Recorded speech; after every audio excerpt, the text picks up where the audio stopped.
โอ้โหทัพหงแดงลิเวอร์พูลคืนฟอร์มบุกไปเสือนสนาทางฝั่งแมวดำซันเดอร์แลนด์ด้วยสกอร์1-0ในศึกพรีเมียร์ลีกประจำนัดที่26โดยในเกมมีทางฝั่งอาร์เนอร์สล็อตมาในระบบ4-2-3-1เริ่มเตะผู้รักษาประตูก็เป็นทางฝั่งอาริซงเบเกอร์ส่วน4แบ็คโฟของพวกเขาแบ็คขวาเป็นทางฝั่งวาตาลูเอนโดเป็นแบ็คขวาจำเป็นส่วนแบ็คซ้ายเป็นโรเบอร์สันส่วน2เซนเตอร์แบ็คเป็นเวอร์จิลฟันได้จับคู่กับโคนาเต้ส่วน2มิดฟิลด์ตัวรับได้แก่ไลอันกัตเทนแบกจับคู่กับแมคอาลิเตอร์ส่วน3ประสานในแดนหน้าปีกขวาเป็นมัวเมียนซาลาปีกซ้ายเป็นโกดี้กากโปส่วนตรงกลางเป็นฟอร์เรียนเวียดซัพพอร์ตในหัวหอกตัวเป้าอย่างฮูโกเอกี้ติเก้โดยเริ่มเกมมาในเกมนี้ก็เป็นทางฝั่งทีมที่มาเยือนอย่างหงแดงลิเวอร์พูลที่พยายามครองบอลและบุกบี้ขยี้ทางฝั่งเจ้าถิ่นแต่จังหวะสุดท้ายยังบ่เป็นสิ้นเป็นอัน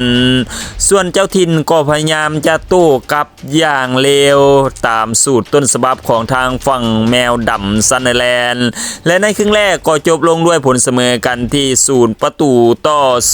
0-0มาต่อในครึ่งหลังก็ยังเป็นทางฝั่งทีมที่มาเยือนอย่างหงแดงลิเวอร์พูลที่พยายามครองบอลบุกบี้ขยี้ทางฝั่งเจ้าถิ่นอย่างต่อเนื่อง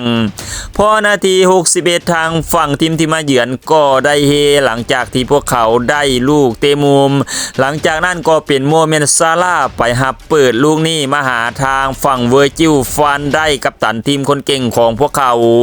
โคกเข้าไปทำให้ทางฝั่งหงแดงลิเวอร์พูลออกนำทางฝั่งแมวดำซันเดอร์แลนด์ด้วยสกอร์1-0ในนาที61โอ้โหสุดๆจริงๆทางฝั่งหงแดงลิเวอร์พูลเอาจนได้หลังจากที่พวกเขาครองบอลอยู่นาน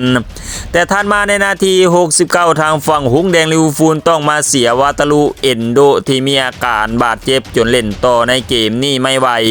หลังจากนั้นถอดวาตาลูเอนโดออกและส่งโจโกเมสลงมาต้องติดตามกันต่อว่าวาตาลูเอนโดจะต้องมีการพักรักษาการบาดเจ็บกี่เดือนกี่วันนั่นเองหลังจากนั้นทางฝั่งทั้งสองทีมก็ทำประตูเพิ่มบ่ได้ทำให้จบลงด้วยทางฝั่งหงแดงลิเวอร์พูลที่สามารถบุกมาเอาชนะทางฝั่งแมวดำซันเดอร์แลนด์ด้วยสกอร์1-0ในศึกพรีเมียร์ลีกประจำนัดที่26สถิติหลังเกมทางฝั่งเจ้าถิ่นอย่างแมวดำซันเดอร์แลนด์ในเกมนี้พวกเขาครองบอลไปเพียง 44% ส่วนทางฝั่งทีมที่มาเยือนอย่างหงแดงลิเวอร์พูลในเกมนี้พวกเขาครองบอลไปถึง 56% ในเกมมีทางฝั่งแมวดำซันเดอร์แลนด์สร้างโอกาสยิง11ครั้งเข้ากรอบ2ครั้งบ่เป็นจักประตูส่วนทางฝั่งหงแดงลิเวอร์พูลสร้างโอกาสยิง23ครั้งเข้ากรอบ3ครั้งเป็น1ประตูหลังจากจบเกมมีทางฝั่งทัพหงแดงลิเวอร์พูลเก็บเพิ่มอีก3คะแนนทำให้พวกเขาลั่งอยู่ในอันดับที่6ของตารางศึกพรีเมียร์ลีกแข่งไปแล้ว26นัดชนะ12เสมอ6แพ้8มี42คะแนนมีลูกเสียบวกอยู่6ส่วนทางฝั่งแมวดำซันเดอร์แลนด์ในเวลานี้ลั่งอยู่ในอันดับที่11ของตารางศึกพรีเมียร์ลีกหลังจากแข่งไปแล้ว26นัดชนะ9เสมอ9แพ้8มี36คะแนนมีลูกเสียติดลบอยู่3